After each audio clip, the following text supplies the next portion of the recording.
National Herald ಪ್ರಕರಣಕ್ಕೆ ಸಂಬಂಧಪಟ್ಟ ಹಾಗೆ ಇದೀಗ ಡಿಕೆ ಶಿವಕುಮಾರ್ ಅವರಿಗೂ ನೋಟಿಸ್ ಕೊಡಲಾಗಿದೆ ಅನ್ನುವಂತ ವಿಚಾರ ತಿಳಿದು ಬರ್ತಾ ಇದೆ. ಹೌದು, ನಿಮಗೆ ಗೊತ್ತಿರೋ ಹಾಗೆ ಮೊನ್ನೆ ಅಕ್ಟೋಬರ್ 3ನೇ ತಾರೀಕಿನಂದು ಕಾಂಗ್ರೆಸ್ನ ಕೆಲ ನಾಯಕರುಗಳ ವಿರುದ್ಧ, ಅಂದ್ರೆ ಸೋನಿಯಾ ಗಾಂಧಿ ಹಾಗೆ ರಾಹುಲ್ ಗಾಂಧಿ ಅವರ ವಿರುದ್ಧ ಮತ್ತೊಂದು ಕೇಸ್ ದಾಖಲಾಗಿತ್ತು ಈ ನ್ಯಾಷನಲ್ ಹೆರಾಲ್ಡ್ ಪ್ರಕರಣಕ್ಕೆ ಸಂಬಂಧಪಟ್ಟಂಗೆ.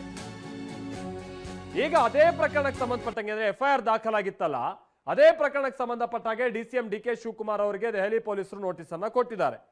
ಡಿಸೆಂಬರ್ 19ನೇ ತಾರೀಕಿನ ಒಳಗಾಗಿ ವಿಚಾರಣೆಗೆ ಹಾಜರಾಗುವಂತೆ ಸೂಚನೆ ಕೊಟ್ಟಿದ್ದಾರೆ. ಹಣಕಾಸು ವಹಿವಾಟಿನ ವಿವರಗಳನ್ನ ನೀಡಬೇಕು ಅಂತ ನೋಟಿಸ್ ನಲ್ಲಿ ಉಲ್ಲೇಖ ಇದೆ. ಯಂಗ್ ಇಂಡಿಯನ್ಗೆ ಹಣ ವರ್ಗಾವಣೆ ಮಾಡಿದ್ದಾರೆ ಅನ್ನುವಂಥದ್ದು ಆರೋಪ. ಆಮೇಲೆ ಹಿಂದೆ ಪ್ರಕರಣ ಏನ್ ದಾಖಲಾಗಿತ್ತಲ್ಲ FIR, ಅದರಲ್ಲೇ ಇವರಿಬ್ಬರ ವಿಚಾರಣೆ ನಡೆಸಲಾಗಿತ್ತು, ಸಹೋದರರ ವಿಚಾರಣೆಯನ್ನ. ಆಗ ತಿಳಿದು ಬಂದಿದ್ದೇನು ಅಂತಂದ್ರೆ ಇಬ್ರು ತಲಾ 25 ಲಕ್ಷ ರೂಪಾಯಿಯಷ್ಟು ದೇಣಿಗೆಯನ್ನ ಯಂಗ್ ಇಂಡಿಯಾಗೆ ಕೊಟ್ಟಿದ್ದಾರೆ ಅನ್ನುವಂಥದ್ದು ವಿಚಾರ. ಈಗ ಮತ್ತೆ ಇನ್ನೊಂದು FIR ದಾಖಲಾಗಿರುವಂತ ಹಿನ್ನೆಲೆಯಲ್ಲಿ ಮತ್ತೆ ನೋಟಿಸ್ ಅನ್ನ ಕೊಟ್ಟಿದ್ದಾರೆ ಅಂತ ಕಾಣಿಸುತ್ತೆ. ವೈಯಕ್ತಿಕವಾಗಿ 25 ಲಕ್ಷ ದೇಣಿಗೆಯನ್ನ ಇಬ್ರು ಸಹೋದರರು ಕೊಟ್ಟಿದ್ರು. ಈಗ ವಿಚಾರ ಏನು ಅಂತ ಅಂದ್ರೆ DK ಶಿವಕುಮಾರ್ ಅವರ ಟ್ರಸ್ಟ್ಗಳಿಂದ ಸುಮಾರು 2.5 ಕೋಟಿ ಮೊತ್ತದ ದೇಣಿಗೆ ಕೊಟ್ಟಿದ್ದಾರೆ ಅನ್ನುವಂಥದ್ದು ಆರೋಪ ಇದೆಯಂತೆ. ಬಹುಶಃ ಅದೆಲ್ಲದಕ್ಕೆ ಸಂಬಂಧಪಟ್ಟ ಹಾಗೆ ಈಗ ಅವರು ವಿಚಾರಣೆನ ಎದುರಿಸಬೇಕಾಗುತ್ತೆ ಅಂತ ಕಾಣಿಸುತ್ತೆ. ಈಗ ಆಲ್ರೆಡಿ ಈ ಪ್ರಕರಣಕ್ಕೆ ಸಂಬಂಧಪಟ್ಟಂಗೆ ಸೋನಿಯಾ ಗಾಂಧಿ ಹಾಗೆ ರಾಹುಲ್ ಗಾಂಧಿ ಅವರ ವಿರುದ್ಧವಾಗಿ ದಾಖಲಾಗಿರುವಂತ 2ನೇ FIR ಇದು, ಯಂಗ್ ಇಂಡಿಯಾ ಪ್ರಕರಣಕ್ಕೆ ಸಂಬಂಧಪಟ್ಟಂಗೆ ಅಥವಾ ಈ ನ್ಯಾಷನಲ್ ಹೆರಾಲ್ಡ್ ಪ್ರಕರಣಕ್ಕೆ ಸಂಬಂಧಪಟ್ಟಂಗೆ.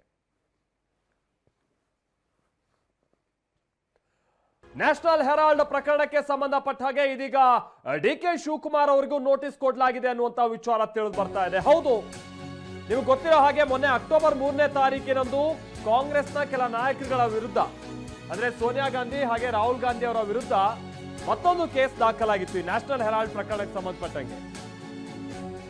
ಈಗ ಅದೇ ಪ್ರಕರಣಕ್ಕೆ ಸಂಬಂಧಪಟ್ಟಂಗೆ ಅಂದ್ರೆ FIR ದಾಖಲಾಗಿತ್ತಲ್ಲ, ಅದೇ ಪ್ರಕರಣಕ್ಕೆ ಸಂಬಂಧಪಟ್ಟ ಹಾಗೆ DCM ಡಿಕೆ ಶಿವಕುಮಾರ್ ಅವರಿಗೆ ದೆಹಲಿ ಪೊಲೀಸರು ನೋಟಿಸ್ ಅನ್ನ ಕೊಟ್ಟಿದ್ದಾರೆ. ಡಿಸೆಂಬರ್ 19ನೇ ತಾರೀಕಿನ ಒಳಗಾಗಿ ವಿಚಾರಣೆಗೆ ಹಾಜರಾಗುವಂತೆ ಸೂಚನೆ ಕೊಟ್ಟಿದ್ದಾರೆ.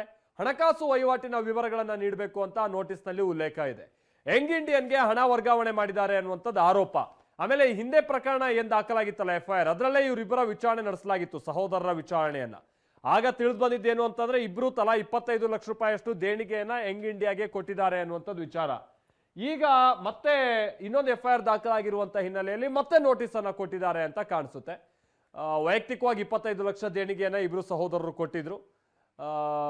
ಈಗ ವಿಚಾರ ಏನು ಅಂತ ಅಂದ್ರೆ DK ಶಿವಕುಮಾರ್ ಅವರ ಟ್ರಸ್ಟ್ಗಳಿಂದ ಸುಮಾರು 2.5 ಕೋಟಿ ಮೊತ್ತದ ದೇಣಿಗೆ ಕೊಟ್ಟಿದ್ದಾರೆ ಅನ್ನುವಂಥದ್ದು ಆರೋಪ ಇದೆಯಂತೆ.